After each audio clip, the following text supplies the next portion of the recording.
Unfortunately, we can't be happy all the time. Whether we like it or not, we can't avoid suffering. Therefore, pursuing happiness is a lost game that will only make us even unhappier. So, what can we pursue instead? What is something that we could pursue where suffering, which is inevitable, isn't an obstacle? Of course, if things go well, great, try and be as happy as you can in those moments.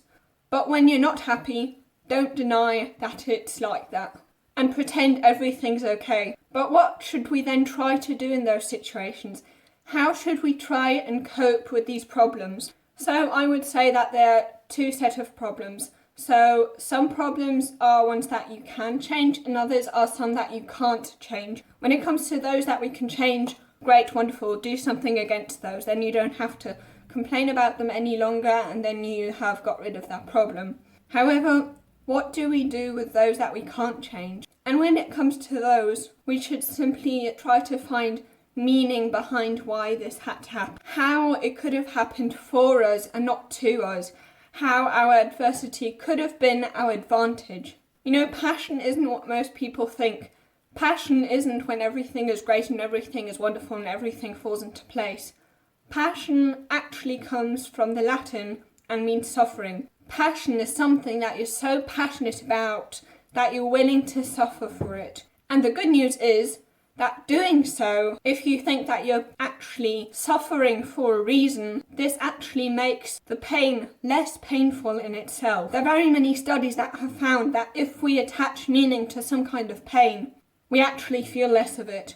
In fact, pain makes us value things more. If, for example, you work hard at something, you will value that thing more than if it came easy to you. A study that shows how we value things more when we suffer because of them. A study in which participants had to electroshock themselves to be able to belong to a club. And it turned out that those who had the most painful electroshocks actually were those that were happiest to belong in the group, because they had to suffer so much to get into that group that they valued it more than the others. Many people think that happiness is basically just feeling good.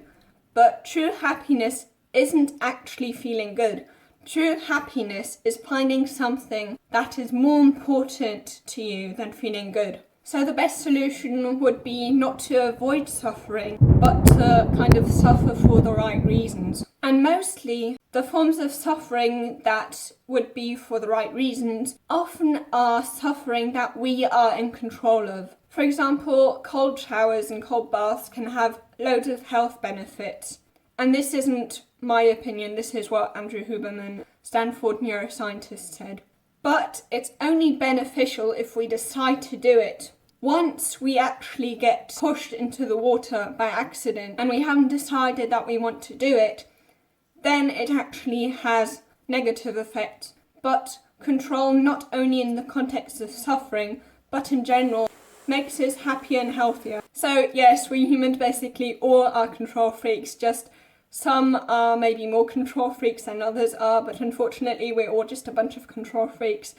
There are lots of studies that show that most of our behaviour, most of our patterns are based on the fact that we want to be in control. And once we lose control, we feel unhappy, we feel helpless, and we feel depressed. In fact, a lack of control is so painful for us that some even die because of a lack of control. So for example, in a study on elderly people in an elderly home, these elderly people were split into two groups. So one group could take care of their plants, whereas in the second group, the staff actually took care of the plants. And 6 months later, 15% of those in the first group died. But in the second group, it was 30%. And in another study on elderly people, the participants visited elderly homes. In one group, the elderly could decide when these people would come to visit them, whereas in the second group, the visitors could just go and come as they pleased, and the elderly didn't have control over that. And it turned out that these elderly people in the first group at first, they were happier, healthier, and more active, and they needed less medicine. However, after the study, in the first group, the elderly people died earlier. Now, you may be thinking, well, that should show that control isn't good for us if they died later on. Well, actually a better explanation, because at first they actually were healthier, and as we saw in the other study, they also felt better. I would say, and also Daniel Gilbert, that control is like many other things in our life. We find losing control worse than not getting it in the first place, because then we feel kind of deprived of this control that felt so good that we once had, and now we feel worse. So it is very important that you are in control of your pain.